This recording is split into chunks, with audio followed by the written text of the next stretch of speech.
Hello everybody, my name is Riddhi Ganatra, okay, and I'm a qualified company secretary and I'm also pursuing law. I'm in law third year, okay, and for you guys I would be teaching company law. okay? कैसा लग रहा है तुम लोग को executive में आके? मजा आ रहा है ना? अब तक क्या क्या फेस किया तुम लोग ने एग्जीक्यूटिव में? कौन से सब्जेक्ट्स को फेस किया? टैक्स को फेस किया आशीष सर से, ज्यूरिस्प्रूडेंस को फेस किया. ओके, कैसा लग रहा है सब्जेक्ट्स? टैक्स अच्छा लग रहा है बट अरे कोई कंपैरिजन ही नहीं है, कोई कंपैरिजन ही नहीं है. Alright, ET was much much much easier than what executive is, right? And executive ना बच्चा लोग, डिफिकल्टी लेवल के साथ साथ उसका कंटेंट भी बहुत ज्यादा है. कभी मॉड्यूल देखने की कोशिश की कंपनी लॉ की मॉड्यूल देखने की? मैं दिखाऊंगी तुमको कंपनी लॉ का module. I will show you module. अरे मॉड्यूल देखना बहुत जरूरी है लाइफ में.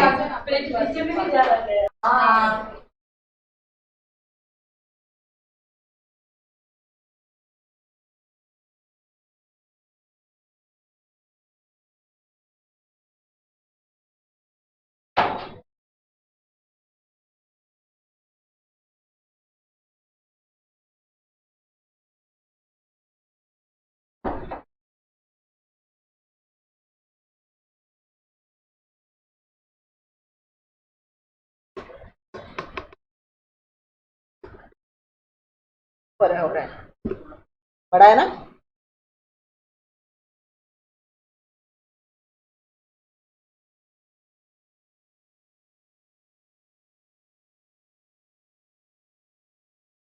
तुम उधर क्यों बैठे हो इतने बेंचेस छोड़ के? बीमार है?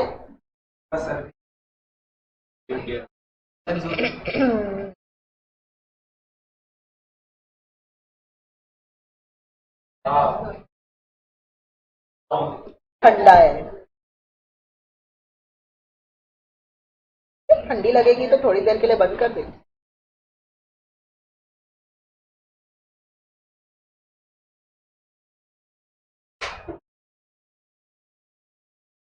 आजा.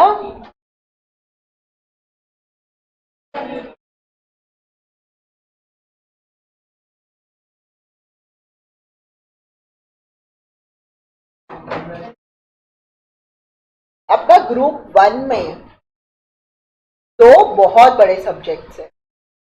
एक कंपनी लॉ, दूसरा टैक्स. ये दो सब्जेक्ट्स है जो चलते ही रहते मैराथन की तरह.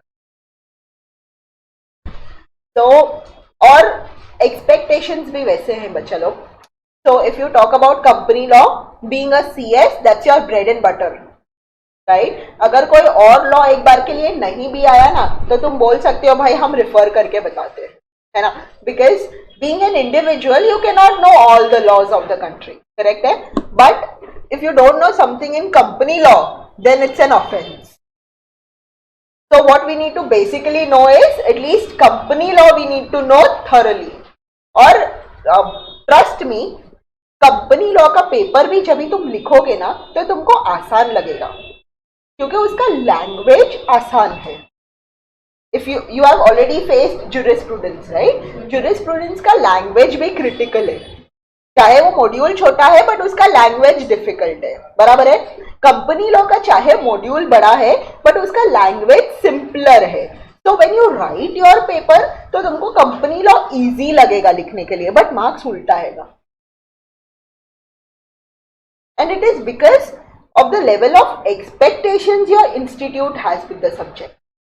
तो कंपनी लॉ से इंस्टीट्यूट का एक्सपेक्टेशंस बहुत ज्यादा है, तो तुमको भी वो एक्सपेक्टेशंस का लेवल का पेपर लिखना पड़ेगा. अगर वो एक्सपेक्टेशंस मीट करोगे तो ही इंस्टीट्यूट मार्क्स देगा, वरना an executive is big filter for ICSI. वो एग्जीक्यूटिव लेवल पे सबसे ज्यादा टेस्ट करता है तुमको. एग्जीक्यूटिव डन, फाइनल हो जाएगा. ठीक है, तो हमको सबसे ज्यादा डिसिप्लिनरी मेहनत कहाँ करनी है, एग्जीक्यूटिव में। क्लियर है? Final level is not easy, but final level पहुंचते पहुंचते ना तुमको वो मैच्योरिटी आ जाता है कि पेपर टैकल कैसे करना है, which you don't no now. 12th पास करके आए हो, खुशी खुशी ईईटी पास करके आए हो, है ना, so you don't know how to write papers yet, जिसका मैं तुम लोग को बताऊंगी भी कि केसेस कैसे टैकल करने हैं। Alright, but please discipline wise रोज थोड़ा थोड़ा पढ़ो। This is not something 12th की तरह कि हमने लास्ट 1 महीना भी पढ़ लिया तो हो गया, नहीं होगा। ठीक है, तो रेगुलर अटेंडेंस एंड रोज का पढ़ाई will do the job. Clear? ऐसा भी नहीं है 90% आया तो ही सीएस कर सकते हैं, 60% वाला सीएस नहीं कर सकता, नो। 60% वाला भी पास होकर बताएगा फर्स्ट अटेम्प्ट में, सिर्फ पढ़ाई रोज करनी। Got that? ठीक है, अभी ये आज खुल जाएगा तो अच्छा है।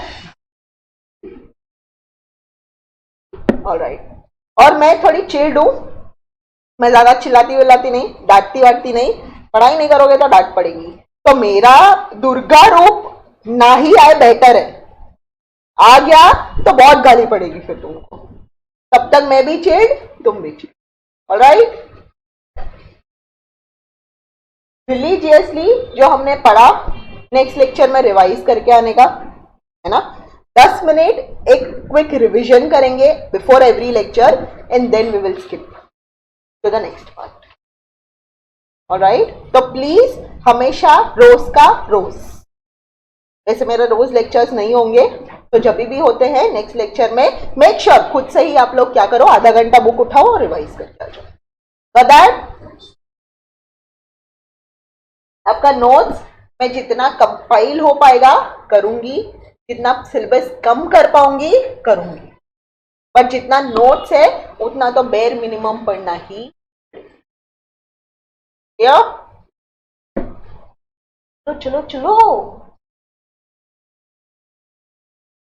एनीवे, आज का लेक्चर इंट्रोडक्टरी है, तो हम थोड़ा आराम से ही करेंगे सब कुछ, but then it will pace up, धीरे धीरे धीरे धीरे लेवल बढ़ता चले।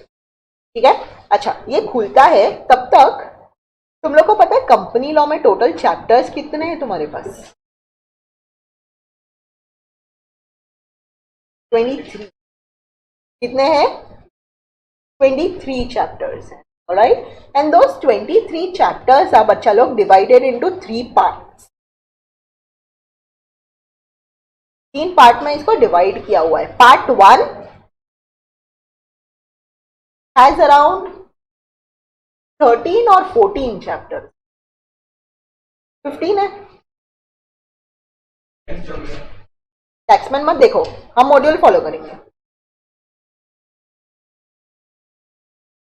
टैक्समैन में वो लोग क्या करते हैं ना पता है, सब डिवाइड करते हैं चैप्टर्स को, इसीलिए वहां पे जो चैप्टर नंबर्स होंगे और जो तुम्हारे मॉड्यूल में चैप्टर नंबर्स होंगे वो थोड़े से अलग होंगे। ठीक है, हाँ 14 है। तो पार्ट 1 में कितने चैप्टर्स है? 14 चैप्टर्स है, और ये 14 चैप्टर्स बच्चा लोग आते हैं तुम लोग को 50 मार्क्स के। 50 मार्क्स के लिए 14 चैप्टर। फिर सबसे ज्यादा इंपॉर्टेंट और सबसे ज्यादा interesting part of company law is part 2, जिसमें तुम्हारा बोर्ड ऑफ डायरेक्टर्स, थिंग्स, ये सब कुछ आएगा। Very interesting part, and it comes for 40 marks. और चैप्टर कितने पता है?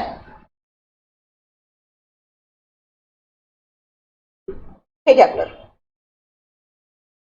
सिर्फ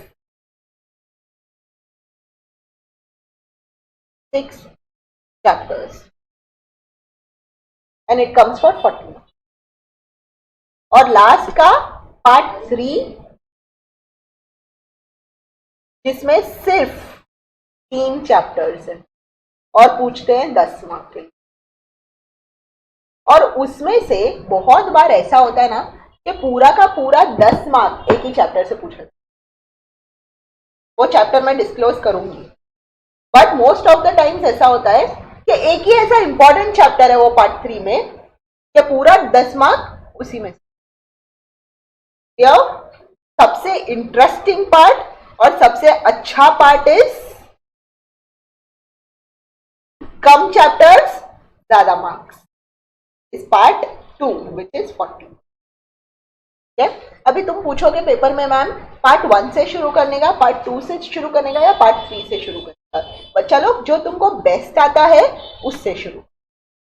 पेपर में ऐसा कोई बेंचमार्क रूल नहीं है कि यही पार्ट से शुरू करना है, बट मेक श्योर अगर आपने पार्ट 2 से शुरू किया तो पूरा पार्ट 2 खत्म करो, फिर पार्ट 1 पे जाओ, पार्ट 3 पे जाओ. ऐसा मत करो कि पार्ट 2 आधा लिखा, फिर पार्ट 1 आधा लिखा, फिर पार्ट 3 ऐसा लिखा. वैसा मत करो. जो भी पार्ट उठाना है, जो तुमको बेस्ट आता है, you pick that and you start with that question. But जो भी पार्ट शुरू करोगे वो खत्म करने का और फिर ही दूसरा part. Is that very clear? ठीक है. और पार्ट 1 बोला है 50 मार्क, तो पार्ट 1 50 मार्क का ही आएगा, 1 मार्क ऊपर नहीं, 1 मार्क कम नहीं. वो पेपर पैटर्न ही वैसे बनता है. पार्ट 2 बोला है 40 मार्क का, तो 40 मार्क का ही आएगा, कुछ कम नहीं कुछ ज्यादा. क्लियर? ठीक है. अभी बच्चा लोग तुम लोग को इन जनरल पता है क्या कि इंडिया में लॉ कैसे बनता है? बिल पास होता है. What is bill? अच्छा, अपने पास कितने गवर्नमेंट है? 2 गवर्नमेंट है. कौन से? Central government and state government. और लॉ बनाता कौन है, स्टेट या सेंट्रल? हमेशा. तो झगड़ा नहीं होता? क्यों? अरे झगड़ा होना चाहिए ना. मैं बनाऊंगा, सेंटर बोलेगा मैं बनाऊंगा, स्टेट बोलेगा मैं बनाऊंगा. कैसे? अगर बस स्टेट की कुछ होगा तो गवर्नमेंट बताएगा. कैसा समझेगा?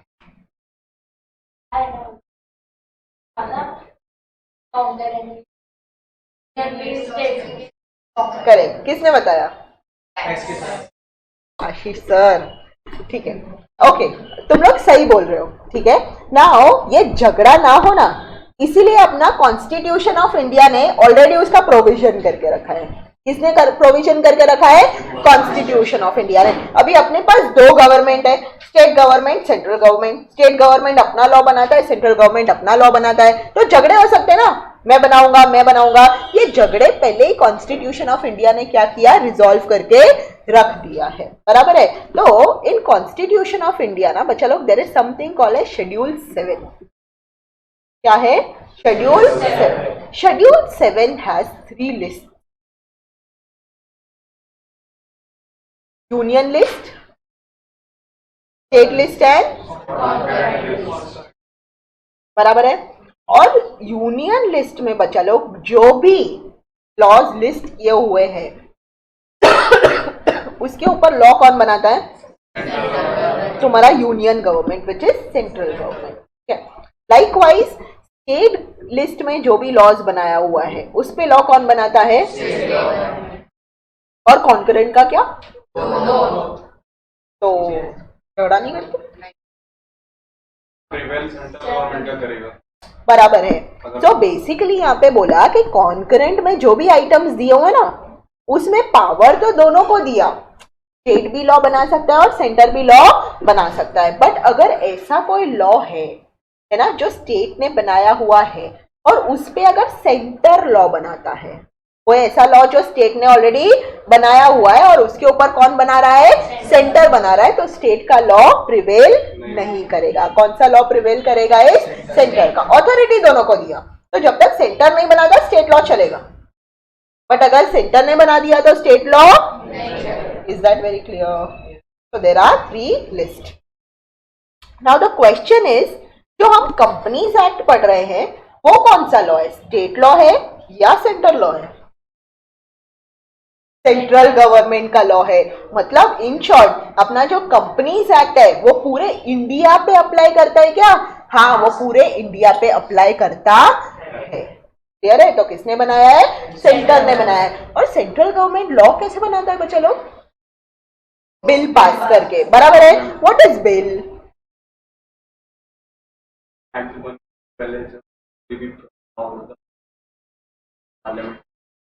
बराबर है. सो बेसिकली जो भी लॉ बनने वाला रहेगा उसे प्लेन पेपर पे लिखते होंगे. है ना, जिसको हम ड्राफ्ट बोलते हैं। तो वो ड्राफ्ट क्या है? वो ड्राफ्ट कुछ नहीं, बिल है। It is draft which is written on a plain paper is bill. Correct है। अभी वो बिल जो है वो डिपेंड करता है एक्चुअली कौन से लॉ पे बिल है, अकॉर्डिंगली वो जाता है पार्लियामेंट, है ना। अपने पास कितने पार्लियामेंट है? तो कौन से पार्लियामेंट है? अरे वाह, होशियार है एकदम। कौन से दो है? एक लोकसभा, दूसरा राज्यसभा। करेक्ट। तो लोकसभा जाएगा, है ना, बिल। वहां पे जो भी लोकसभा के कौन है? कैंडिडेट्स है। वो लोग वोटिंग करेंगे, डिसीजन देंगे, और अगर फेवर में डिसीजन आया तो बिल हो जाता है पास। Very good. उसके बाद सेम बिल कहाँ जाता है? और सेम प्रोसेस फॉलो होता है ना। वहां के भी कैंडिडेट्स क्या करते हैं? वोटिंग करते हैं, और फेवर में वोटिंग आया तो बिल हो जाता है पास। दोनों ने पास कर दिया, अब क्या? Very good. अब जाता है प्रेसिडेंट के पास, और प्रेसिडेंट फिर क्या देता है बच्चा लोग? एसेंट देता है अपना, कंसेंट देता है अपना, और प्रेसिडेंट ने एसेंट दे दिया तो वो बिल बन जाता है लॉ। अच्छा, लॉ और एक्ट में फर्क बताया सर ने? तुमको पता है there is something called as official gazette. What is official gazette? Government amendments होती है, पब्लिक। नॉट ओनली अमेंडमेंट्स, जो भी इंपॉर्टेंट अनाउंसमेंट्स होते हैं वो सब कहाँ आते हैं? ऑफिशियल गजेट में आते हैं। ऑफिशियल ऐसे gazette, if you put it into simple language, it is nothing but publication of government. What it is? Publication of government, जहां पे गवर्नमेंट अपने सारे इंपॉर्टेंट न्यूज क्या करती है? डालती है। तो कोई भी लॉ भी बनता है या कोई भी एक्ट भी पास होता है तो वो कहाँ पब्लिश होता है? ऑफिशियल गजेट में। और जिस डेट पे ऑफिशियल गजेट में आया वहां से वो फोर्स में आना चालू हो जाता है। Is that very clear? ठीक है। तो फाइनली प्रेसिडेंट के एसेंट के बाद वो कहाँ पब्लिश होता है? ऑफिशियल गजेट में। Very clear? ठीक है। और कंपनीज एक्ट भी बच्चा लोग ऐसे ही बना था। अभी हम लोग कौन सा कंपनीज एक्ट पढ़ते हैं पता? 2013। उसके पहले कौन सा था? 1956। उसके पहले 1930। ठीक है। तो ऐसे बहुत पुराने पुराने कंपनी लॉ है जिसमें डेफिनेटली चेंजेस करना क्या था? जरूरी था। तो चेंज होते होते ओल्ड एक्ट चला गया और न्यू एक्ट इन प्लेस आ गया। 1956 एक ऐसा एक्ट था जो बहुत साल चला, 56 से लेकर 2013 तक ना। और उसके बाद जरूरत था एक नया एक्ट लाने का, तो 1956 को कर दिया गया रिपील, और उसके जगह पे आ गया new act which is 2013। Very clear? ठीक है। अभी आज ना तुम्हारा सारा बेसिक टेस्ट होएगा जो तुम लोग सेट में पढ़ के आए हो। हम क्या पढ़ रहे हैं? कंपनीज एक्ट या कंपनी लॉ? कंपनी लॉ पढ़ रहे हैं, बराबर है। एक्ट क्या होता है? सिर्फ एक स्टैट्यूट जो पास कर लिया पार्लियामेंट में, बराबर है। बट बच्चा लोग जब भी लॉ है ना, उसका वाइडर कॉन्सेप्ट, मतलब क्या? मतलब एक्ट तो है ही है, करेक्ट है, बट एक्ट सिर्फ रेफर नहीं किया जाता। जब भी कंपनी लॉ पढ़ना है तो उसमें जो रूल्स दिए हुए हैं वो भी पढ़ना पड़ता है ना। अभी कोई भी एक्ट लॉ में ना बच्चा लोग यूजुअली या तो रूल्स होते हैं या रेगुलेशन, कभी भी दोनों मुश्किल है। एक आध लॉ ऐसा है जिसमें दोनों भी है, रूल्स या regulations, but as far as company law is concern there are no regulations, there are rule. क्या है? रूल्स। तो एक्ट है, there are rules, there are schedules, है ना, देयर आर नोटिफिकेशन। तो हम क्या पढ़ते हैं? सिर्फ एक्ट पढ़ते हैं या ये सब कुछ पढ़ते हैं? हम सब कुछ पढ़ते हैं। तो ये सब कुछ मिलके होता है लॉ। सिर्फ act is not law, law consist of everything. इसीलिए बोला जाता है कि लॉ बड़ा है, एक्ट छोटा हिस्सा है। Got that? ठीक है। अभी बोलोगे सेपरेट मैनेजमेंट एंड ओनरशिप आते हैं, बताओ क्या बोलता है सेपरेट मैनेजमेंट एंड ओनरशिप? क्या बोलता है?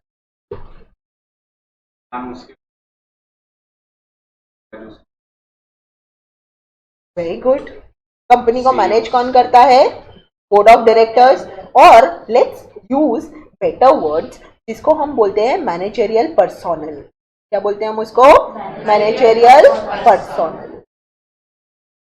ये लोग कौन होते हैं? जो कंपनी को मैनेज करते हैं, चलाते हैं, कंपनी का बिजनेस हैंडल करते हैं। और ओनरशिप मतलब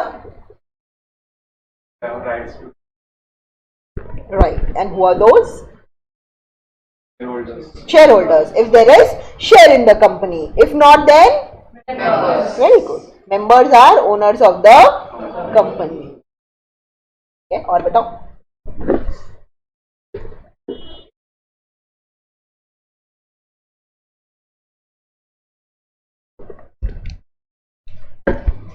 बस इतना याद आता हम लोग को मैम, कितना पूछोगे आज के दिन में? Let's keep lectures this way. मैं बात करती रहूंगी तो दिक्कत है, फिर तुम लोग सोते हुए दिखोगे मेरे को उधर। एक तो एसी चालू रहता है, शाम का लेक्चर है। बोलो बोलो बोलो। अच्छा, मेंबर्स अगर ओनर्स है तो उनको मिलता क्या है कंपनी से? पार्ट ऑफ प्रॉफिट मिलता है, जिसको हम क्या बोलते हैं? Very good. तो basically owners get profit share, है कि नहीं? और वो प्रॉफिट शेयर को हम क्या बोलते हैं? डिविडेंड। Very good. और अच्छा, मुझे इतना पता है बच्चा लोग कि जब भी कंपनी इनकॉर्पोरेट होती है तो कंपनी इनकॉर्पोरेट होते वक्त दो इंपॉर्टेंट डॉक्यूमेंट्स है जो फाइल करते हैं। बराबर है? कौन से दो इंपॉर्टेंट डॉक्यूमेंट्स है? फुल फॉर्म बता दो।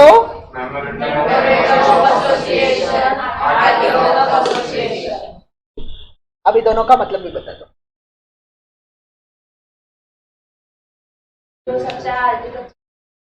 ओ तेरी, कौन बोला ऐसा?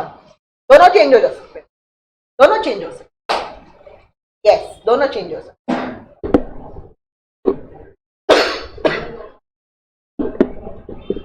फर्क क्या है दोनों में? मेमोरेंडम क्या बोलता है, आर्टिकल्स क्या बोलता है? इतना बता सकती हूँ कि memorandum scope of the company decide कर, scope of the company, company का बाउंड्री है memorandum of association. Company memorandum में जो नहीं दिया है वो कुछ नहीं कर सकता। बट मेमोरेंडम में दिया क्या होता है? हम कंपनी का बिजनेस, मतलब क्या बिजनेस करेगी और कितना ऑथराइज कैपिटल। Very good. सबसे पहले तो आता है नेम क्लॉज। क्या आता है मेमोरेंडम में सबसे पहले? अभी नाम ही है ना नेम क्लॉज, तो नेम क्लॉज में क्या आता होगा? कंपनी का, कंपनी का नेम। बराबर है? उसके बाद आता है कंपनी का ऑब्जेक्ट क्लॉज। ऑब्जेक्ट क्लॉज मतलब क्या? कंपनी क्या काम करती है वो दिया होता है ऑब्जेक्ट क्लॉज में। बच्चा लोग, अगर मैंने मेमोरेंडम ऑफ एसोसिएशन में डाला है कि मैं टिफिन बॉक्सेस बनाऊंगी प्लास्टिक के, ठीक है, तो मैं वही काम कर सकती हूँ। क्या उसके अलावा मैं बॉटल्स बना सकती हूँ प्लास्टिक के? नहीं बना सकती हूँ। I can not do anything which is out of scope of memorandum of association. मुझे हमेशा वही काम करना है जो मैंने मेमोरेंडम में दिया हुआ। क्लियर? अपार्ट फ्रॉम दैट और क्या दिया जाता है? फर्स्ट डायरेक्टर्स का नाम एओए में कैपिटल क्लॉज। Very good. क्या दिया होता है कैपिटल क्लॉज में? Very good. कंपनी का ऑथोराइज्ड कैपिटल दिया होता है। And what is authorised capital my friend? Authorised capital बोलो, नॉमिनल कैपिटल बोलो, रजिस्टर्ड कैपिटल बोलो, इट इज ऑल सेम। क्या है वो?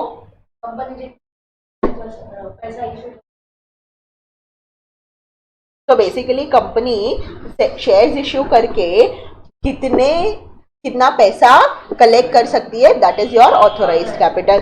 मैक्सिमम कैपिटल कंपनी का इज ऑथोराइज्ड, करेक्ट है? उससे 1 रुपया भी ज्यादा कंपनी मंगवा सकती है क्या? नहीं। जितना उसने ऑथोराइज्ड कैपिटल दिया है मैक्सिमम वो उतना ही कैपिटल कलेक्ट कर सकती है। अगेन एम्बिट, ऑथोराइज्ड कैपिटल के बाहर कंपनी नहीं जा सकती, करेक्ट है? ये ऑथोराइज्ड कैपिटल का ना डिवीजन भी दिया होता है मेमोरेंडम में, जैसे कि ये पूरा ऑथोराइज्ड शेयर कैपिटल कितने शेयर्स में डिवाइडेड है और हर एक शेयर का value. So if I say 10 lakh is authorized capital divided into 1 lakh shares of rupees 10 each. ये पूरा कहाँ दिया होता है? ऑथोराइज्ड कैपिटल में, विच इज कैपिटल क्लॉज, वहां दिया। ओके, और बताओ। दैट इज रजिस्टर्ड ऑफिस और सिचुएशन क्लॉज।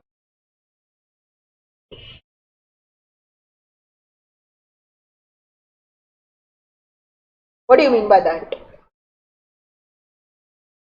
कैसे डिफाइन करोगे इन ऑफिस? यहाँ पे ROC के टाइम जो तो वहां पे बिजनेस करना जरूरी है? नहीं, तो क्या करना? वहाँ पे ऑफिस एजीएम वहां पे होंगे AGMs, is correct, but head office होना जरूरी नहीं है। सो रजिस्टर्ड ऑफिस का पर्पस क्या है बच्चा लोग? अगर से फॉर एग्जांपल रिलायंस इंडस्ट्रीज, कितनी कंपनी है उसकी? बहुत सारी है, करेक्ट है। अगर कोई कोर्ट है या कोई मेंबर है या कोई क्रेडिटर है, अगर वो रिलायंस कंपनी को कम्युनिकेशन भेजना चाहता है, नोटिस भेजना चाहता है, कौन से ऑफिस एड्रेस पे भेजेगा? एग्जैक्टली इसीलिए इनकॉर्पोरेशन के वक्त एक एड्रेस देना पड़ता है जहां पे सब कम्युनिकेशंस क्या कंपनी के सर्व हो सके, which is registered office address. वहां पे आइडियली कंपनी को जो भी बुक्स मेंटेन करके रखने होते हैं वो कहाँ मेंटेन करके रखती है? रजिस्टर्ड ऑफिस पे। एजीएम्स जो होल्ड करने हैं वो कहाँ होल्ड करती है? रजिस्टर्ड ऑफिस या उसका टाउन सिटी में होल्ड करती है, ठीक है। That is the importance of registered office. But mind you, memorandum में रजिस्टर्ड ऑफिस का एड्रेस आता ही नहीं है। सीरियसली? तो क्या आता है? लिखा तो है। तो मेमोरेंडम ऑफ एसोसिएशन में सिर्फ रजिस्टर्ड ऑफिस एड्रेस कौन से स्टेट में है, वो सिर्फ स्टेट का नाम आता है। For that क्या आता है? Memorandum of association registered office का सिर्फ स्टेट का नाम आता है, पूरा एड्रेस बताएंगे हम आरओसी को, बट मेमोरेंडम में डालेंगे क्या? क्यों? ओके, और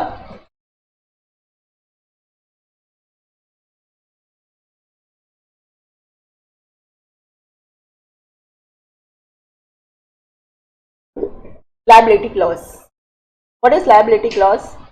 मेंबर्स का लायबिलिटी लिमिटेड है या अनलिमिटेड? और लिमिटेड है तो कितना लिमिटेड है? To unpaid amount of the share. वो लिटरली लिखना पड़ता है। कहाँ लिखते हैं हम? मेमोरेंडम ऑफ एसोसिएशन में। And then comes the last page which is subscription clause. क्या आता है? Last page which is subscription clause. मतलब क्या? मतलब मिनिमम नंबर ऑफ मेंबर्स चाहिए ना जिससे कंपनी फॉर्म होता है। तो वो लोग क्या करते हैं पता है? मेमोरेंडम के लास्ट पेज पे लिखते हैं उनका नाम क्या है, उनका एड्रेस क्या है, ऑक्यूपेशन क्या है, और वो कितना शेयर्स लेना चाहते हैं, और साइन।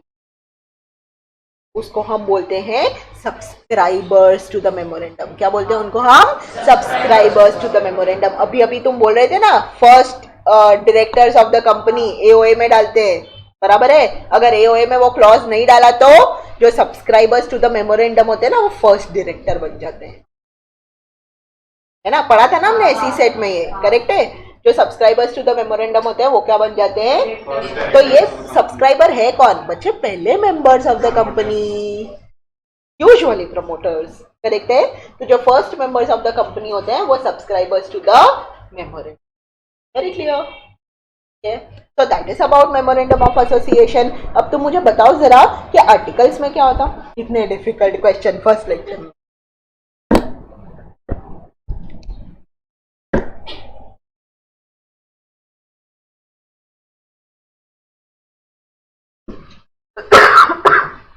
क्या?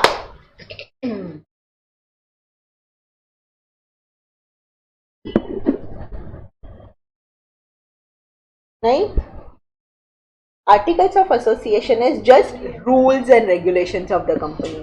क्या है आर्टिकल्स ऑफ एसोसिएशन? सिर्फ rules and regulation. Basically memorandum of association जो है वो दुनिया के लिए है ना। Articles of association internally office के लोगों के लिए, कंपनी के लोगों के लिए है कि कौन से रूल्स और रेगुलेशंस अप्लाई किए जाएंगे। से फॉर एग्जांपल, अगर डायरेक्टर्स जो है क्या वो लोन ले सकती है या नहीं ले सकती? उसका पावर कहाँ दिया है? Articles of association. क्या वो बायबैक ऑफ शेयर्स कर सकती है? What is buyback?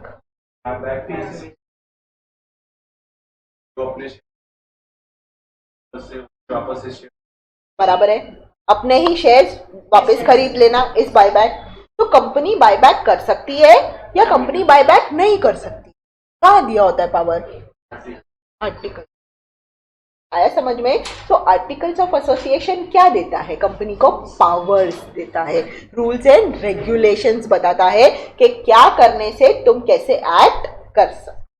Very clear? आया समझ में? गेट देखना है तुम लोगों को मेमोरेंडम ऑफ एसोसिएशन? दिखाती हूँ कहाँ मिलता है। मतलब कंपनी इनकॉर्पोरेट करेंगे तो तुमको बनाना पड़ता है वो उसका ऑब्वियसली। हाँ, अगर see basically memorandum of association as well as articles of association both are public document. ठीक है, तो आरओसी के पास जब भी तुम फॉर्म्स फाइल करते हो तो there is something called as MCA 21 portal. कौन सा है? Ministry of corporate affairs 21 portal. तो वो पोर्टल पे जाके लॉग इन करके सब फॉर्म्स वहीं फाइल किए जाते हैं। तो if you want any memorandum of association, if you want to check any, तुम वहां पे as a public document search करो, तुमको एमओए दिखेगा। और you can request also registrar कि हमको कॉपी चाहिए बोल के देखने में, तो सर्टिफाइड कॉपीज भी मिलता है नंबर। और ये नेसेसरी है चेक करना। क्यों नेसेसरी है मालूम?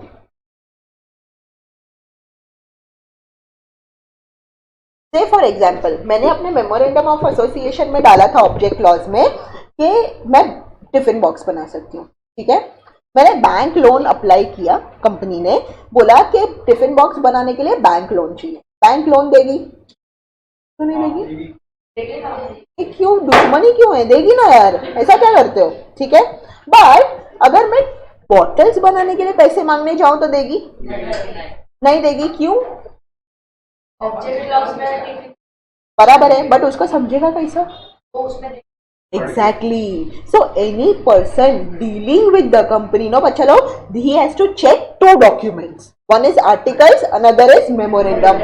Memorandum is a public document इसीलिए क्योंकि उसको चेक करके फिर ही कंपनी से डील किया जाता है। अगर तुमने चेक नहीं भी किया ना, हम तो मान के चलेंगे कि तुम चेक करके आए हो।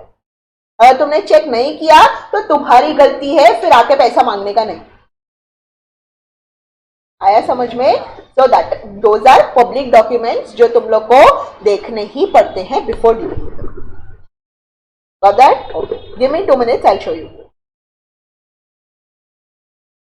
Can you see the form? So basically ना बच्चा लोग, एमओए ना पहले हम लोग कैसा करते थे पता है? जब भी कंपनी इनकॉर्पोरेट करते थे ना, तो स्टैम्प पेपर पे एमओए लिखा जाता था, मतलब प्रिंट किया जाता था, है ना? और फिर उसका प्रिंट आउट लेके उस पर स्टैम्प ड्यूटी वगैरह भर के स्कैन करके फॉर्म में फाइल करते थे। बट अभी ना वो लोग ने इलेक्ट्रॉनिक एमओए दे दिया है कि तुम लोग इलेक्ट्रॉनिकली एमओए बना दो और जो भी फॉर्म अटैच करते हो इनकॉर्पोरेशन का, उसमें ये अटैच करके डाल दो। So now there is no paper. अभी सब कुछ क्या बनता है? इलेक्ट्रॉनिकली बनता है। ठीक है, तो एमओए का भी वो लोग ने फॉर्मेट देकर रखा है। वो फॉर्मेट क्या है? INC 30। अभी ये INC 33 क्या है? This is form name. क्या ये? तो जो जो काम का फॉर्म रहेगा ना, ये इनकॉर्पोरेशन के रिलेटेड है, इसीलिए it is starting with INC। Charge के रिलेटेड होगा तो it will start with CHG।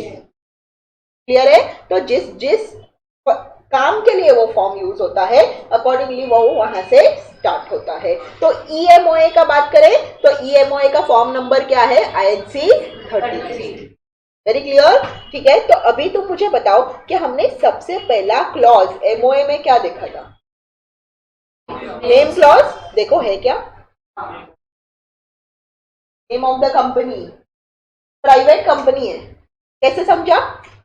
लिखा है। ये लिमिटेड क्यों लिखते हैं? क्योंकि लिमिटेड लायबिलिटी है। किसका लिमिटेड लायबिलिटी? मेंबर्स का। करेक्ट है। और कौन से टाइप का कंपनी है? प्राइवेट कंपनी का है, इसीलिए लिखा है प्राइवेट लिमिटेड। बराबर है? ठीक है, ओके। फिर नेक्स्ट क्या दिया देखो, पूरा एड्रेस दिया है क्या? क्या दिया है? हाँ, है ना, एमओए में क्या दिया जाता है? सिर्फ स्टेट में। ठीक है, उसके बाद ऑब्जेक्ट क्लॉज। अभी जो ये मेन डब्बे में ऑब्जेक्ट है ना, ये क्या है? Main object. क्या है ये? Main object clause. This is the main work which a company has to do. But apart from that company investments करता है, कंपनी लोन लेता है, बहुत सारे एंसिलरी काम भी तो करता है ना। तो सिर्फ एक ऑब्जेक्ट लिख के कैसे चलेगा ना, एंसिलरी काम भी तो लिखने पड़ेंगे। तो वो नीचे के डब्बे में लिखे जाते हैं, matters which are necessary for furtherance of the object. मतलब तुम दुनिया का सब कुछ नहीं डाल सकते, you have to choose what you want to do and what you don't want to do, but it should be obviously connected to your main object, should be connected to your main object. ठीक है, but उसमें लोग बहुत सारा लिखते हैं। if you see the list,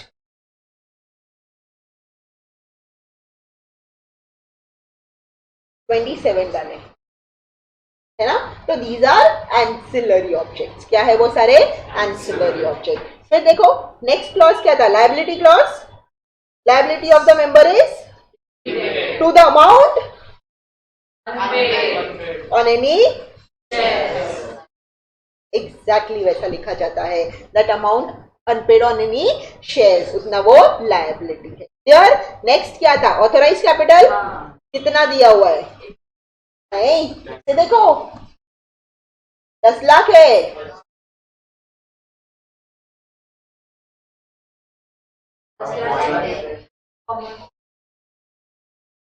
ठीक है, 10 लाख रुपीज टोटल ऑथोराइज्ड है, डिवाइडेड इनटू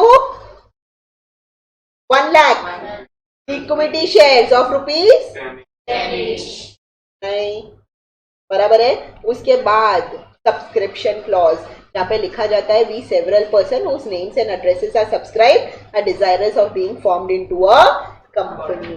तो यहाँ पे देखो सब्सक्रिप्शन क्लॉज में दोनों का नाम दिया है, क्योंकि प्राइवेट कंपनी है, मिनिमम 2 मेंबर से वो फॉर्म हो सकती है, करेक्ट है। तो दोनों का दिया हुआ है नेम, किसके सन है वो, address and occupation.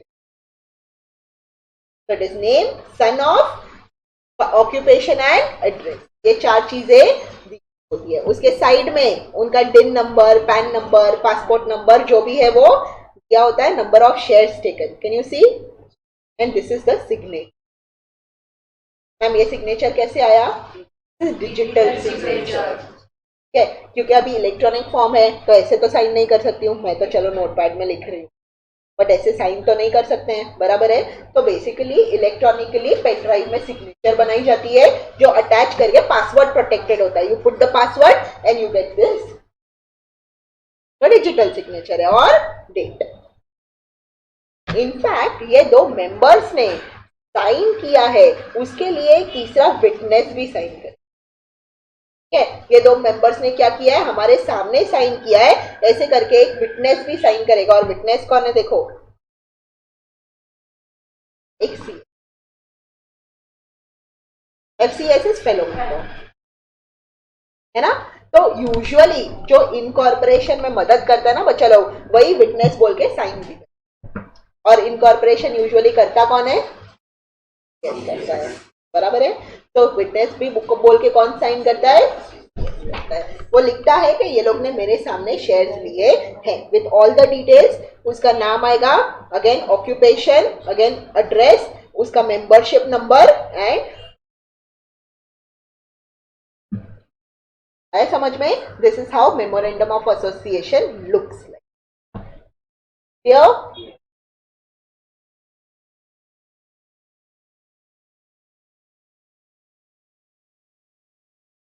This is AOA।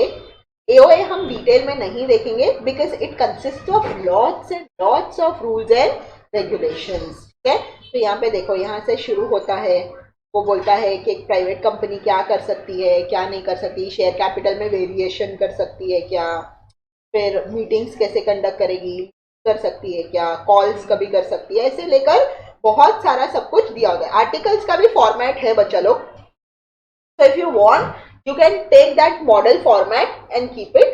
If you want to alter, you can alter as per your company का requirements, और फिर वो फाइल किया जा सकता है। बट ये मेमोरेंडम और आर्टिकल्स बनाने का काम किसका है? क्लियर? वैसे ही जैसा मेमोरेंडम का लास्ट पेज दिखता है वैसा ही आर्टिकल्स का लास्ट पेज दिखता है। देखो विद द सब्सक्राइबर्स दिख रहा है।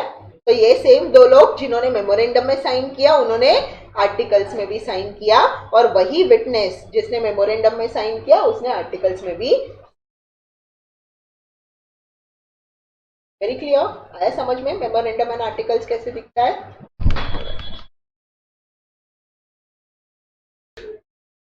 Okay sorted. Tell me further, और क्या पता है तुम लोग को कंपनी के बारे में?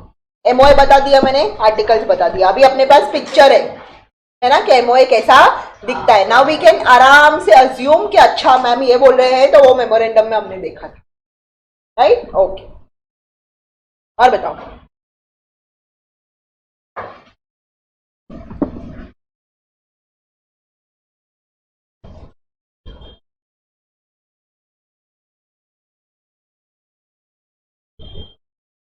अच्छा, थोड़ा टाइप्स ऑफ कंपनीज के बारे में बताओ। शुरू करो, मैं गिन रही हूँ। ओपीसी, फिर पब्लिक कंपनी, ओके, फिर प्राइवेट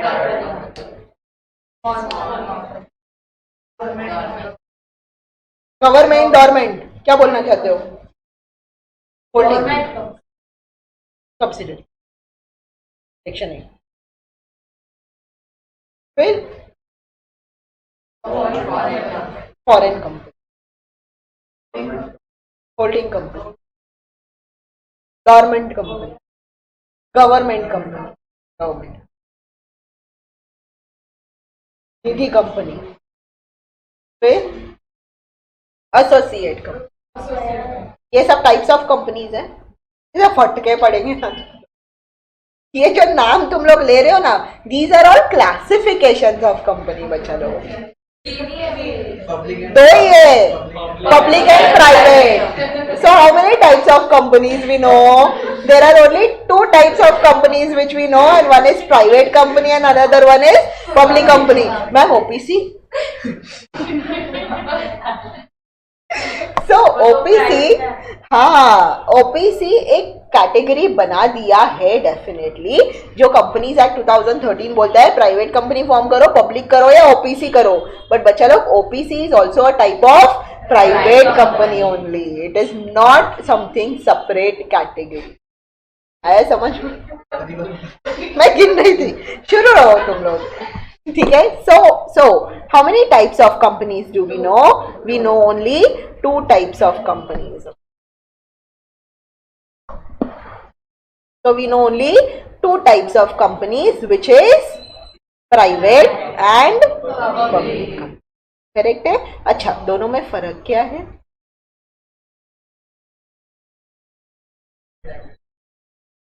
और पब्लिक का अनलिमिटेड है। चल, मेंबर्स क्या?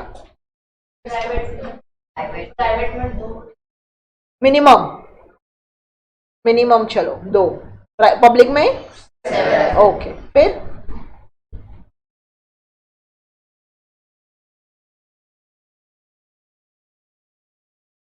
कंपनी के शेयर्स नॉट नेसेसरी। पब्लिक अगर तो आप लिस्टेड कंपनी की बात करो तो definitely listed company public company होती है, बट सारी पब्लिक लिस्टेड होती है क्या? Not necessary. Freely transfer, okay, shares are freely transferable in और पब्लिक कंपनी और प्राइवेट कंपनी। ओके, और वो रेस्ट्रिक्शंस कहाँ दिए होते हैं?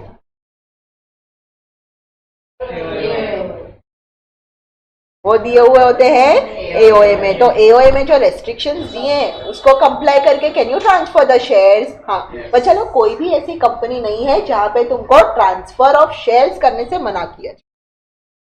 So you obviously have the right to transfer the shares. It's just that private company है तो कुछ restrictions के साथ, public company है तो freely transferable. What do you mean by freely? मुफ्त में दोगे? मतलब without any restrictions, correct है? You don't have to seek any permission and then transfer. You can transfer it as per your wills and wishes. Correct है, that is freely transferable. Okay, और बताओ। Directors, okay, क्या बोलता है directors?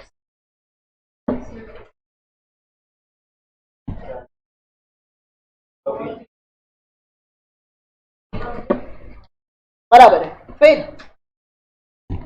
हो गया क्या? चिट्टू चिट्टू पॉइंट बोलो, बोलो। और मेजर डिफरेंस क्या है प्राइवेट कंपनी और पब्लिक कंपनी? Major difference.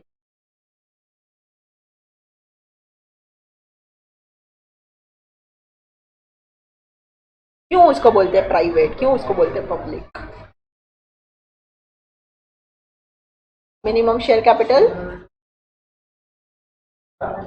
यहां तक आवाज तो आने दो, मैं भी ऐसी बात करूं तो। प्राइवेट कंपनी आईपीओ नहीं ला सकती। Very correct. What do you mean by IPO? मतलब इन शॉर्ट तुम बोलना चाहते हो कि प्राइवेट कंपनी पब्लिक को शेयर्स नहीं दे सकती। That is the major difference. तो वो शेयर्स कैसे देगी? अच्छा, पब्लिक को शेयर्स कैसे दिए जाते हैं? क्या एक ही चीज में घूम रहे हो? Okay, how will company invite कि आओ शेयर्स खरीदो? कैसे लाती है आईपीओ? वो तो करना पड़ेगा, आईपीओ लाया तो स्टॉक मार्केट में रजिस्टर करना पड़ेगा। उसके अलावा पब्लिक को समझता कैसे कि अभी prospectus is the correct word। अभी कंपनी prospectus इश्यू करती है। What is prospectus?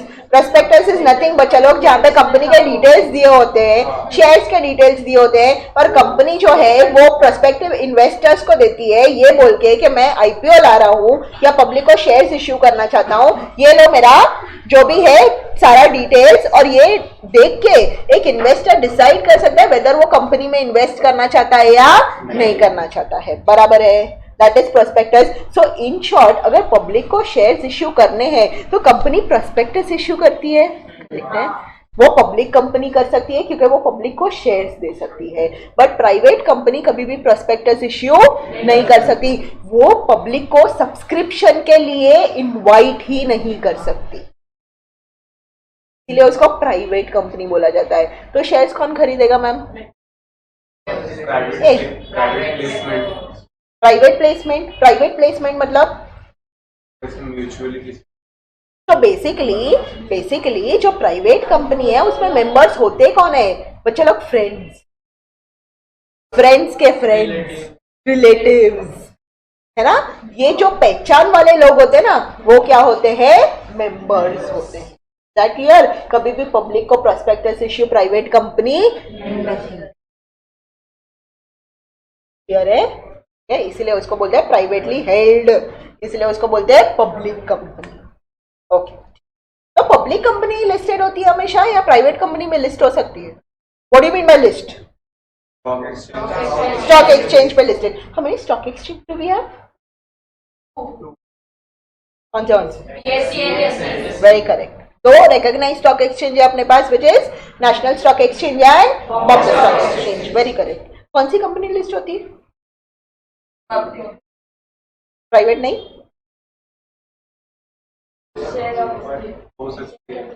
हो सकती है लिस्ट। डिबेंचर्स वगैरह भी इशू करने होते हैं ना मैम। बराबर है। नहीं नहीं, if I am talking about listed company, I am only talking about equity. What I am talking about is अगर कोई कंपनी डिबेंचर्स लिस्ट करती है, नॉट इक्विटी, तो वो लिस्टेड कंपनी नहीं। ठीक है, बोलो प्राइवेट कंपनी लिस्ट हो सकती है नहीं हो सकती? उसकी मर्जी है यार। कुछ डिसाइडेड नहीं है, there is no minimum capital. हो सकती है। अच्छा, स्टॉक एक्सचेंज पे शेयर्स खरीदता कौन है? कोई भी खरीद सकता है। पब्लिक? प्राइवेट कंपनी पब्लिक को शेयर्स देती है, तो लिस्ट कैसे होगी? क्या तुम लोग भी? पब्लिक ही होती है ना, तो लिस्टेड कंपनी कौन सी होती है बच्चा लोग? हमेशा पब्लिक कंपनी लिस्ट होती है. प्राइवेट कंपनी के नॉट बी लिस्टेड, क्योंकि उसका तो शेयर ट्रांसफर भी रेस्ट्रिक्टेड होता है ना बेटा. तो स्टॉक एक्सचेंज पे तो जब चाहो तुम बेच सकते हो, खरीद सकते हो, which is only done by public and public company, not private company. Got that? ठीक है, ओके. और बताओ. या कंटिन्यू विद द डिफरेंस. अभी हर डिफरेंस पे तो मैं ध्यान दिए जा रही हूँ. बताओ और डिफरेंस. प्राइवेट लिमिटेड लिखना पड़ता है. हाँ, वेरी गुड. नेम के पीछे क्या लिखना पड़ता है? Pvt LTD. और प्राइवेट लिमिटेड पूरा खाली लिमिटेड. Very good. सिर्फ लिमिटेड तो हमको समझ में आता है कि वो पब्लिक कंपनी. बराबर है. एक ऐसी कंपनी है जो कुछ नहीं लिखती, पता, चाहे वो प्राइवेट हो चाहे वो पब्लिक हो. Very correct. Section 8 company. Section 8 companies को एग्जेम्पशन है. What is section 8 company? Cooperative society. फिर सोसाइटी पे चला गया तो एनजीओज. बराबर है. जो नॉन प्रॉफिट ऑर्गेनाइजेशंस होते हैं, करेक्ट है. Those are section 8 companies. तो सेक्शन 8 कंपनीज जो है, चाहे वो प्राइवेटली काम करे फिर भी उनको प्राइवेट लिमिटेड लगाने का जरूरत नहीं है. चाहे वो पब्लिक की तरह काम करे फिर भी उनको पब्लिक लिमिटेड या लिमिटेड लगाने का जरूरत नहीं है. ये एग्जेम्पशन. Right, okay. और मिनिमम मेंबर्स बता दिया, मैक्सिमम भी बता दो.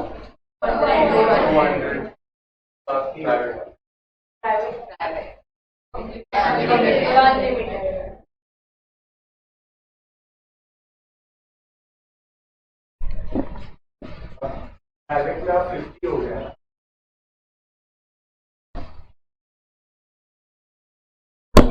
50 का लॉजिक बताऊंगी. 50 मेंबर्स नहीं है, पर लॉजिक क्या है बताऊंगी. क्या डायरेक्टर्स? 50. मतलब आधा कंपनी का डायरेक्टर से बन.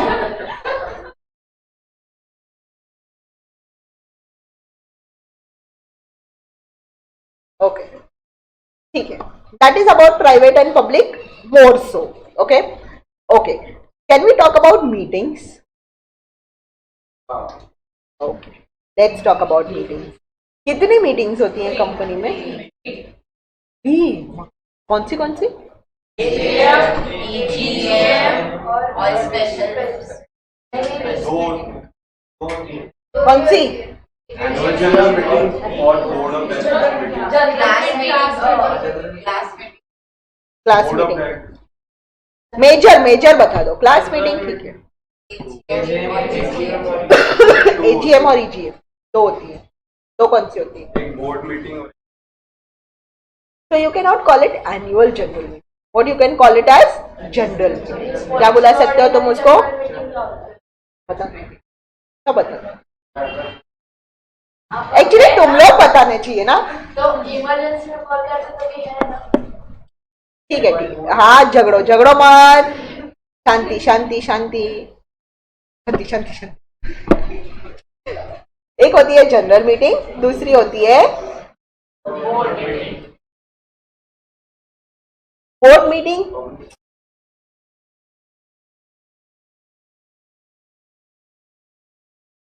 बोर्ड मीटिंग किसकी मीटिंग होती है बच्चा लोग? Board of directors. बराबर है.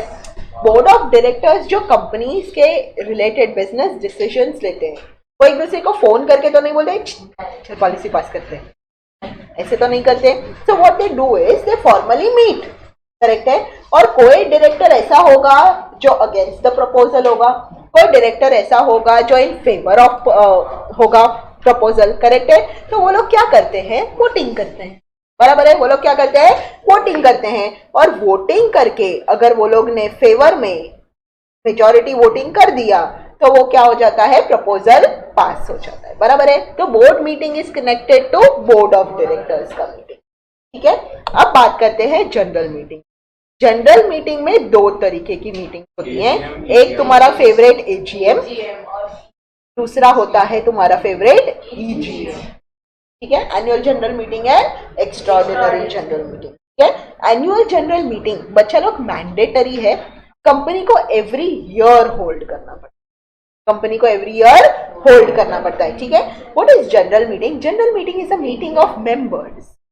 इसका मीटिंग होता है general meeting is the meeting of members. तो एजीएम में क्या होता है, अभी बच्चा लोग एजीएम जो है ना after the financial year gets over उसको होल्ड की जाती है। तो उसमें क्या क्या होता है, उसमें बच्चा लोग फाइनेंशियल स्टेटमेंट मेंबर्स अप्रूव करते हैं, जो भी बैलेंस शीट पीएनएल बनाया रहेगा ना कंपनी ने उसका अप्रूवल देते हैं मेंबर्स, डिविडेंड अप्रूव करते हैं, डायरेक्टर्स को अपॉइंट करते हैं, ऑडिटर्स को अपॉइंट करते हैं। ये सब चीजें वो कब करते हैं, आफ्टर द ईयर एंड। कौन सा ईयर, फाइनेंशियल ईयर खत्म होने के बाद मेंबर्स का मीटिंग बुलाया जाता है और ये सबका अप्रूवल लिया जाता है। तो उसको हम क्या बोलते हैं, एनुअल जनरल मीटिंग बोलते हैं, which is held every year, annual. ठीक है, but apart from annual general meeting अगर मेंबर से कुछ अर्जेंट अप्रूवल चाहिए तो क्या वेट करेंगे, एजीएम होगा फिर हम अप्रूवल लेंगे, नहीं ना, तो बीच में ही मीटिंग बुला सकते हैं, करेक्ट है। तो एजीएम छोड़ के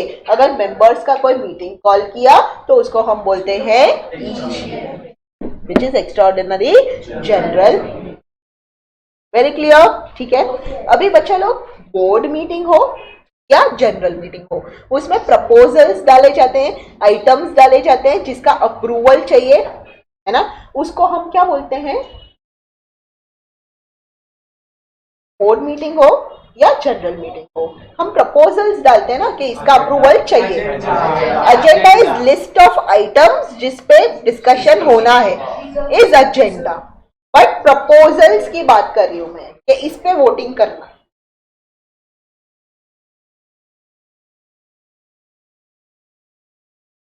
मेरे तक आवाज तो आने दो, मन में बोल दिया कुछ तो हमने।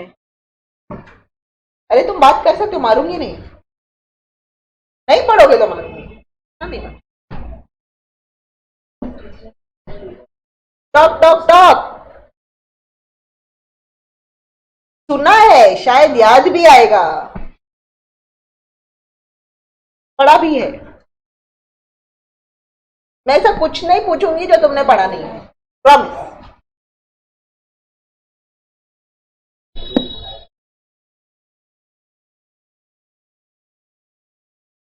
अरे आज के दिन में नहीं। Have you heard something called as resolution? Shit, मन में ही रहा, बोलेगा कौन? There is something called as resolution is what? The proposal which requires voting. Actually जो proposal जिस पे वोटिंग चाहिए उसको मोशन बोलते हैं, उस पे अप्रूवल आने के बाद वो रेजोल्यूशन बन जाता है। ठीक है, but resolution is a common word use, so what we will use is resolution. ठीक है, जिस पे अपने को अप्रूवल चाहिए, बराबर है। तो वो रेजोल्यूशन बच्चा लोग, अभी प्रपोजल तो बोर्ड मीटिंग में भी होता है और जनरल मीटिंग में भी होता है, तो दोनों को ही हम क्या बोलते हैं, रेजोल्यूशन बोलते हैं। ठीक है, जो दोनों ही मीटिंग में क्या होता है, पास होता है, जिसको हम क्या बोलते हैं, resolution. Now these resolutions are of two types. These resolutions are of two types. Now I am talking about specifically general meeting. I am talking about general meeting. तो कौन से तरीके के दो resolutions होते हैं बच्चा लोग? Ordinary और special. Ordinary resolution and special. What do you mean by ordinary and special? और स्पेशल में 75%। करेक्ट है, मतलब कुछ आइटम्स ऐसे है ना बच्चा लोग जहां पे कंपनीज एक्ट बोलता है कि नहीं, इसको ऑर्डिनरी रेजोल्यूशन से पास करो। कुछ आइटम्स ऐसे हैं जहां पे अपना कंपनीज एक्ट बोलता है नहीं नहीं, इसके लिए तो स्पेशल रेजोल्यूशन लगेगा। तो ऑर्डिनरी रेजोल्यूशन मतलब क्या, मेजॉरिटी वोटिंग, है ना। तो अगर जितने मेजॉरिटी है, मतलब 50% मेजॉरिटी, करेक्ट है, मोर देन हाफ ने अगर हाँ बोल दिया तो वो रेजोल्यूशन क्या हो जाता है, पास हो जाता है। और स्पेशल रेजोल्यूशन चाहिए तो परमिशन चाहिए 3/4 मेजॉरिटी का। कितना मेजॉरिटी चाहिए, 3/4, जिसको तुम तुम्हारे लैंग्वेज में बोलते हो 75%, बराबर है। तो 3/4 मेजॉरिटी ने अगर हाँ बोल दिया तो वो रेजोल्यूशन क्या हो जाता है, पास हो जाता है, बराबर है। वैसे ही बोर्ड मीटिंग में भी दो तरीके के रेजोल्यूशन होते हैं, एक होता है सिंपल मेजॉरिटी। अभी mind you guys, board meeting में there is nothing called as ordinary and special. So wherever in the Companies Act, if you see special or ordinary, that you have to understand कि ये general meeting का बात हो रहा है, be it EGM, be it AGM, ठीक है. But कौन से मीटिंग का बात हो रहा है? जनरल मीटिंग का. In board meeting there is nothing called as ordinary और स्पेशल. फॉर दैट, तो बोर्ड मीटिंग में कौन सा रेजोल्यूशन होता है? एक जो पास किया जाता है with simple majority. Simple majority मतलब वही आधे से ज्यादा ने हाँ बोल दिया, पास हो गया. और दूसरा होता है यूनानिमस वोटिंग. ठीक है. यूनानिमस मतलब सब हाँ बोलेंगे तभी वो काम हो सकता है, वरना वो काम. So there are two, simple majority and unanimous. Is that very clear? अच्छा, तुम लोग ने कुछ ऐसा भी पढ़ा था कि जनरल मीटिंग में कौन से तरीके के बिजनेस ट्रांजैक्ट हो. ये तो रेजोल्यूशन है. But there are something called as कौन से तरीके का बिजनेस ट्रांजैक्ट हो. Again the names are same, ordinary business and special business. But there is difference between special resolution and special business. अपना ऑथराइज्ड कैपिटल का limit बढ़ाना या board of directors appoint, वो स्पेशल में नहीं आता. So what I can tell you, more special man. What I can tell you is there is list of ordinary business. There is list of ordinary business given. Apart from that list, everything is special. Everything is special. What was that list?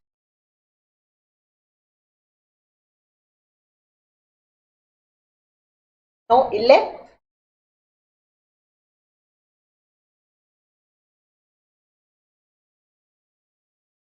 ना सब पढ़ लेते तो rank नहीं आ जाता.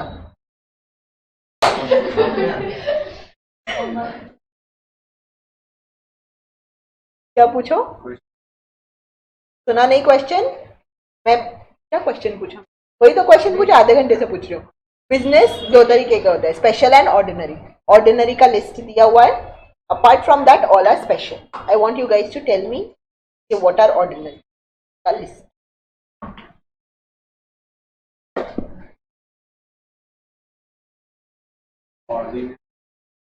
हर साल करना ही रहता है. डायरेक्टर्स चेंज होते हैं, हर साल होते हैं. और उसके बाद से डिविडेंड डिक्लेरेशन भी ऑर्डिनरी बिजनेस.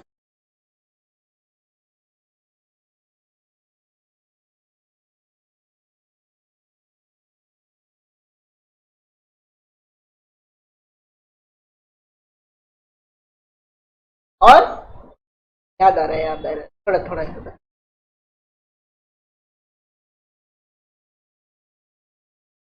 और कुछ फंक्शन वगैरह के.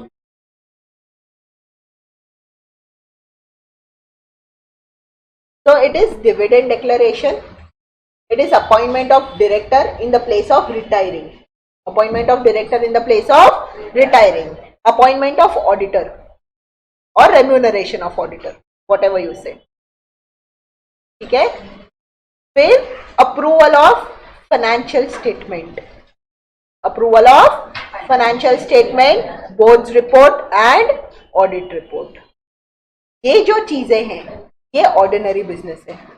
ये छोड़ के सब कुछ स्पेशल. ये क्या है?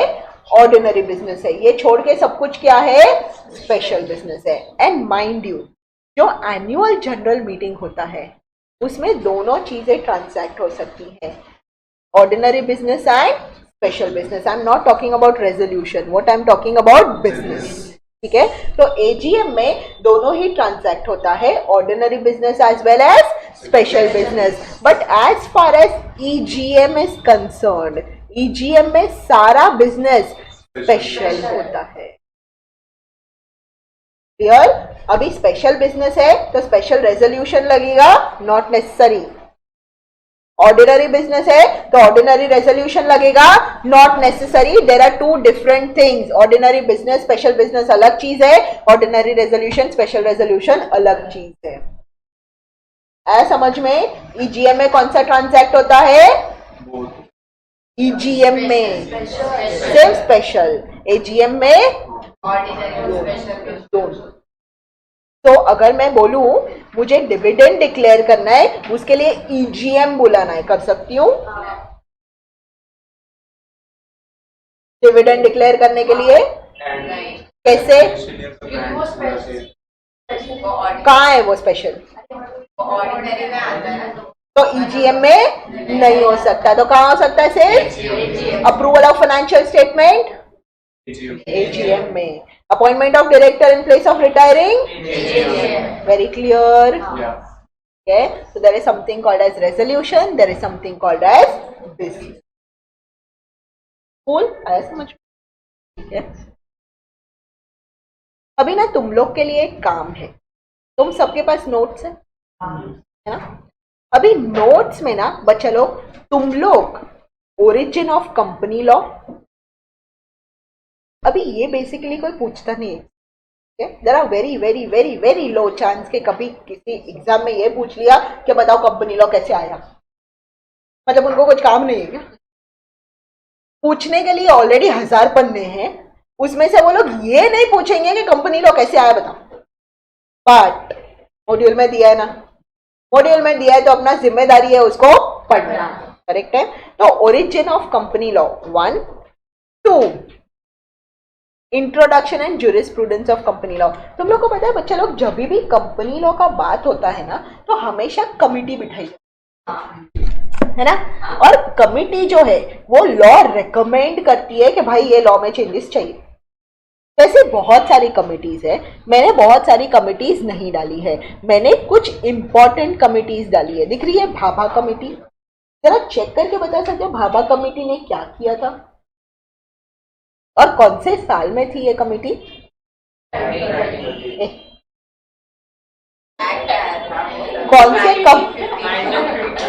कौन से साल में कमिटी थी? वो तो बड़े डब्बे में दिया हुआ है ना, 1952 में।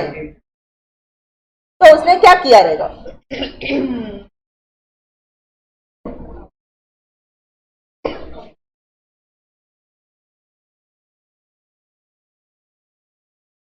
(1913) एक्ट को चेंज किया था। 1913 एक्ट के बाद कौन सा एक्ट आया था? इसके वजह से भाभा कमेटी है समझ में। फिर 1956 में भी चेंजेस चाहिए था, उसके लिए था सचार कमेटी। क्लियर? 2013 लाने वाला ईरानी कमेटी, 2013 लाने वाला ईरानी कमेटी। और अभी 2013 में जो भी चेंजेस रिक्वायर्ड है उसके लिए हम लोग ने कंपनी लॉ कमेटी बिठा दिया, जो बताता है कि कंपनी लॉ कैसे अप्लाई होना चाहिए, क्या चेंजेस होने चाहिए, एक्सेट्रा। क्लियर? तो ये भी पढ़ने की जिम्मेदारी किसकी? Good job. ये तुम होमवर्क करके आएंगे?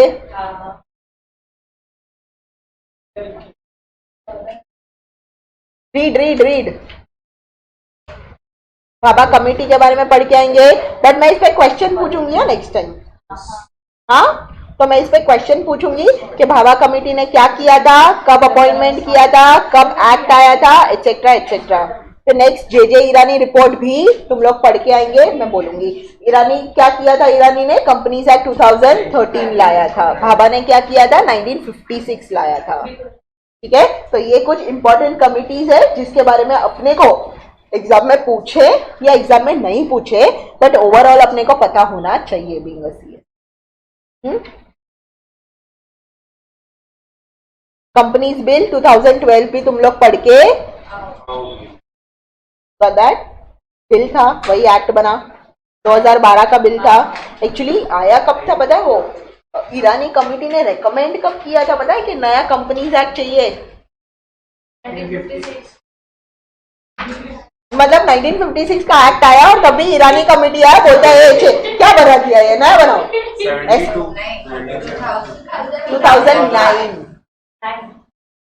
2009 में ईरानी कमेटी ने बोला था कि नया लॉ का जरूरत है, उसने अपना रिपोर्ट सबमिट किया था इन 2009।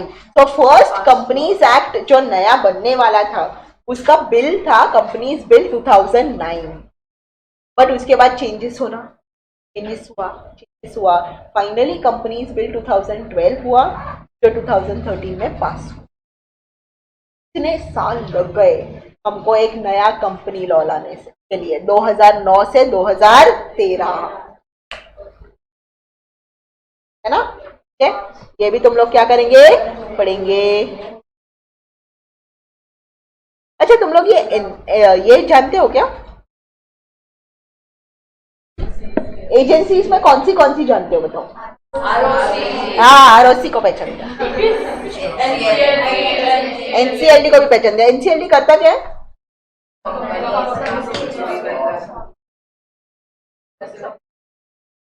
क्या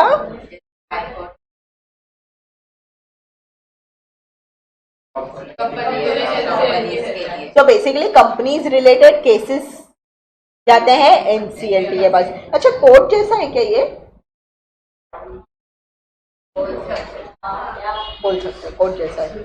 तो बेसिकली कोर्ट जैसा है बट कोर्ट नहीं है ना।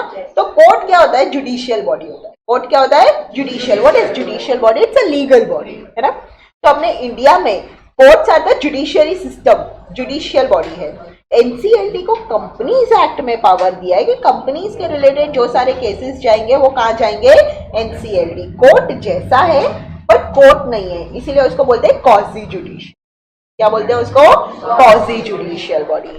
तो एनसीएलटी है एंड एनक्लैट है, दोनों में फर्क क्या है, एनसीएलटी एंड एनक्लैट में फर्क क्या है, एपेलेट ट्रिब्यूनल मतलब नए नए वर्ड्स हायर लेवल पे एनसीएलटी के इस मतलब डिसीजन अपील करना है तो एनसीएलटी मिला। Very correct.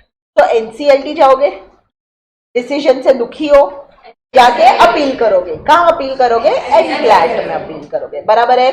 ओके, आरओसी जो है वो नॉर्मल इनकॉर्पोरेशन वगैरह देखता है, ठीक है। उसके ऊपर का authorities RD which is regional director, ठीक है। तो बहुत सारे पावर्स जो है वो आरओसी को नहीं दिए हुए, उसके हायर अथॉरिटी को दिए हुए which is regional. Alright, NFRA is a committee, you can say it's a team जो ऑडिट रिलेटेड चीजें देखता है। क्या करता है वो, ऑडिट रिलेटेड चीज, ठीक है। SFIO is serious fraud investigation office. जब भी कंपनी में फ्रॉड होता है तो सेंट्रल गवर्नमेंट डिसाइड कर सकता है कि वो केस एसएफआईओ के पास जाएगा। तो अगर सेंट्रल गवर्नमेंट ने बोला एसएफआईओ इन्वेस्टिगेशन करेगा तो दुनिया के सारे इन्वेस्टिगेशन रुक जाएंगे, सिर्फ एसएफआईओ उसको, ठीक है। And last is OL. OL is official liquidator. What is official liquidator, जब भी कंपनी वाइंड अप होती है तो पर्सन अपॉइंट किया जाता है जो असेट्स बेच के लायबिलिटीज क्या करता है, पे ऑफ करता है, उसको हम बोलते हैं ऑफिशियल लिक्विडेटर, बराबर है। अच्छा मैंने तुम लोग को वेबसाइट क्या बताई थी जहां पे फाइलिंग होता है, एमसीए, करेक्ट है। तो एमसीए ना एक ऐसा पोर्टल है बच्चा लोग जहां पे कंपनीज के रिलेटेड भी फाइलिंग होते हैं और एलएलपीज के रिलेटेड भी फाइलिंग होते हैं। व्हाट आर एलएलपीज, फर्क क्या है, फर्क क्या है, so what are so basically I want to know what is LLP। Partnership form होता है बट उसमें उनकी पार्टनर्स की लायबिलिटी लिमिटेड। और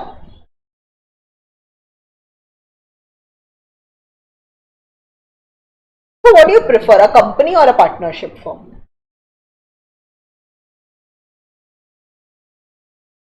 Company you prefer, not partnership firm, why?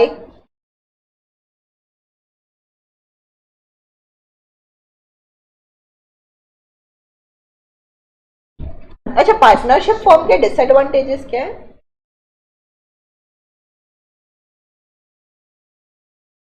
A members नहीं होते पार्टनरशिप, पार्टनर्स का प्रॉफिट होता है, पार्टनर्स का लॉस होता है, तो उसमें बुरा क्या है, अरे वो सब देना पड़ता है, मतलब उनका जो पर्सनल एसेट्स होते हैं वो भी ला सकते हैं। तो इन शॉर्ट पार्टनर्स का लायबिलिटी अनलिमिटेड होता है, is what you want to tell me, correct है।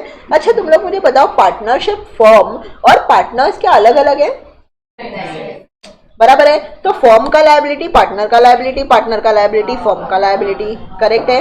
प्लस जो पार्टनर्स होते हैं वही अपना दिमाग लगाते हैं, वही बिजनेस चलाते हैं, प्रॉफिट्स भी उनका, लॉस भी उनका, मैनेजमेंट भी, बराबर है। जबकि कंपनी में तो सेपरेट मैनेजमेंट, सेपरेट ओनरशिप होता है, लायबिलिटी लिमिटेड होती है।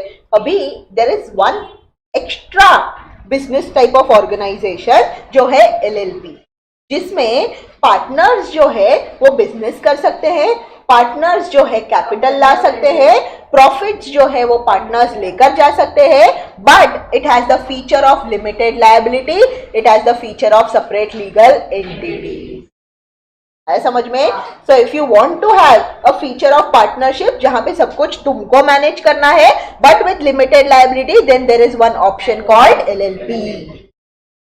सो जैसे कंपनी को रजिस्टर करके कैसे perpetual succession, separate legal entity सब बन जाता है, वैसे ही LLP को भी रजिस्टर किया जाता है on the same portal which is ministry of corporate affairs, और वो भी बन जाता है separate legal entity but with the features of partnership. Got that? Yeah. और बाय द वे ये MCA सिर्फ CS के लिए नहीं है, this ministry of corporate affairs के अंडर हम सारे इंस्टीट्यूट बैठते हैं। तो CMA also comes under MCA, CA also comes under MCA and CS also comes under MCA. Have you ever seen कि ये तीन इंस्टीट्यूट का एग्जाम्स क्लैश हुआ? नहीं करेंगे, क्योंकि तीनों भी किसके अंडर आते हैं? MCA के अंडर आते हैं। तो ये लोग कभी भी कुछ भी क्लैश, तीनों बॉडीज का जो प्रिविलेजेस है, जो इंटीग्रिटी है, वो MCA के अंडर है। Got that?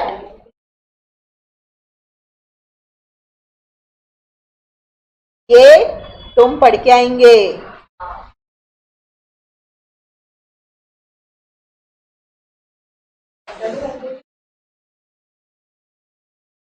NFRA पे मैं क्वेश्चन पूछूंगी।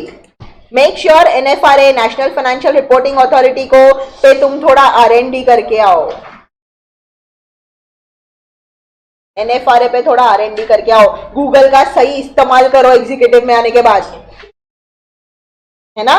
थोड़ा सा इंस्टाग्राम बाद में देख लेना, पहले NFRA गूगल कर लेना।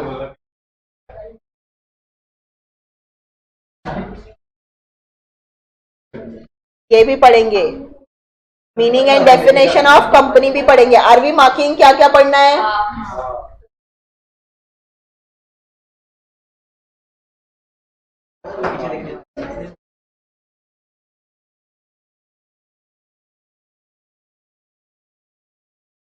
ठीक है, ओके।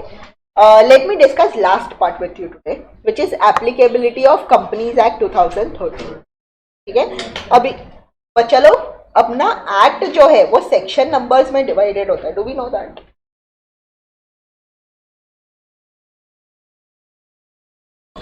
सेक्शन नंबर्स में डिवाइडेड होता है। क्यों सेक्शन नंबर्स में डिवाइडेड होता है? वो रेफर करने के लिए आसान होता है। If I talk about section 1 of companies act, we all are at same page. अच्छा, section 1 talks about scope.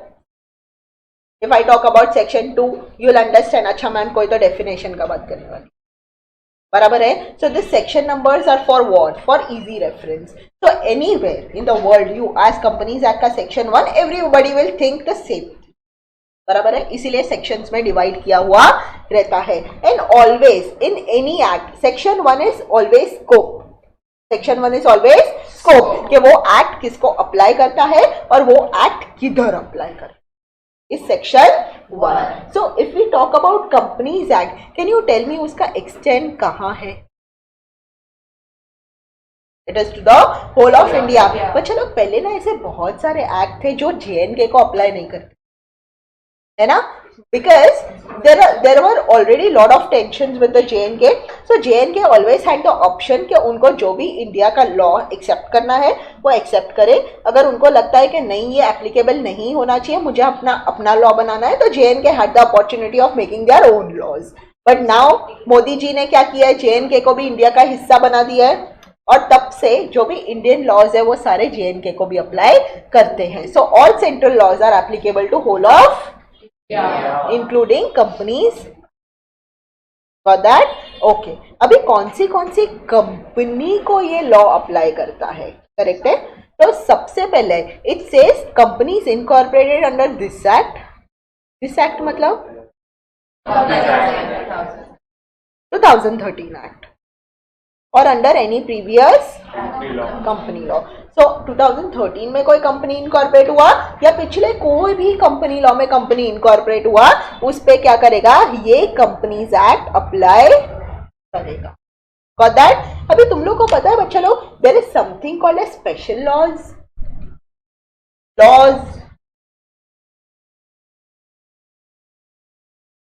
You know, so अभी if we talk about insurance company, है ना, इंश्योरेंस कंपनी है तो कंपनी की तरह रजिस्टर होती है, बट इंश्योरेंस सेक्टर के लिए एक और एक्ट है, IRDA, सुना है? इंश्योरेंस रेगुलेटरी डेवलपमेंट अथॉरिटी, बराबर है, ऑफ इंडिया। तो IRDA, बैंकिंग कंपनीज भी तो कंपनी है ही है, बट उसके लिए बैंकिंग कंपनीज रेगुलेशंस एक्ट है, बैंकिंग रेगुलेशंस एक्ट है, बराबर है। तो दीज आर स्पेशल लॉज। तो अभी तुम मुझे बताओ, अगर कोई इंश्योरेंस कंपनी है तो वो क्या फॉलो करेगी, कंपनीज एक्ट या उसका IRDA?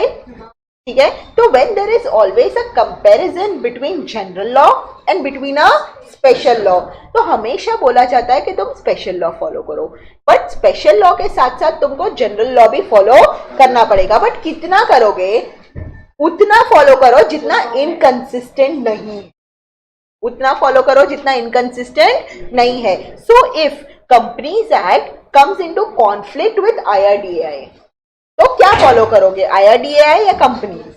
IRDA, because that is special law. So as far as it is not inconsistent, you follow Companies Act.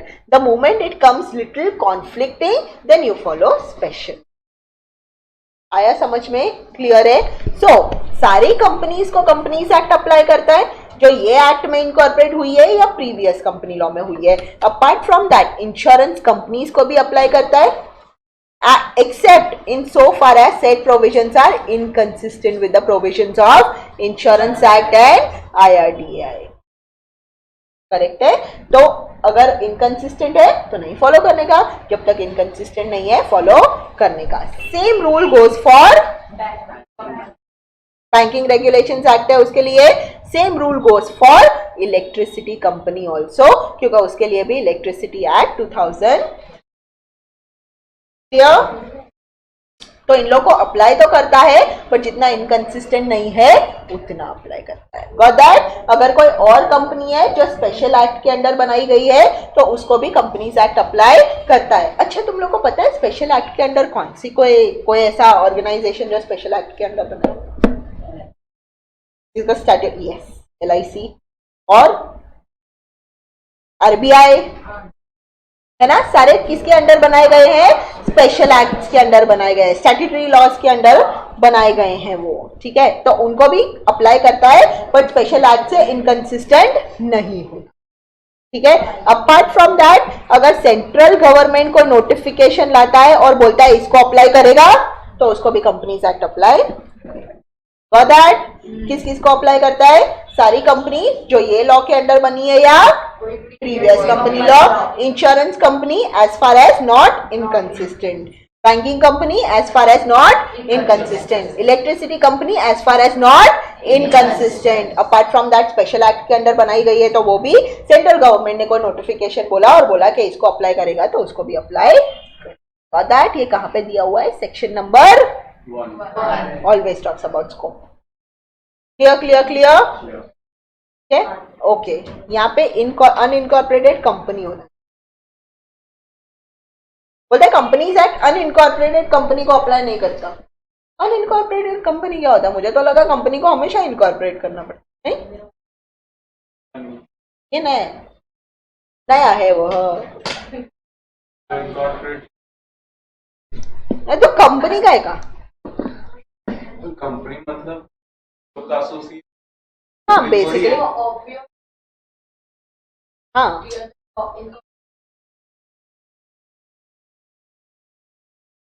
वैसे नहीं। Unincorporate companies are association of person.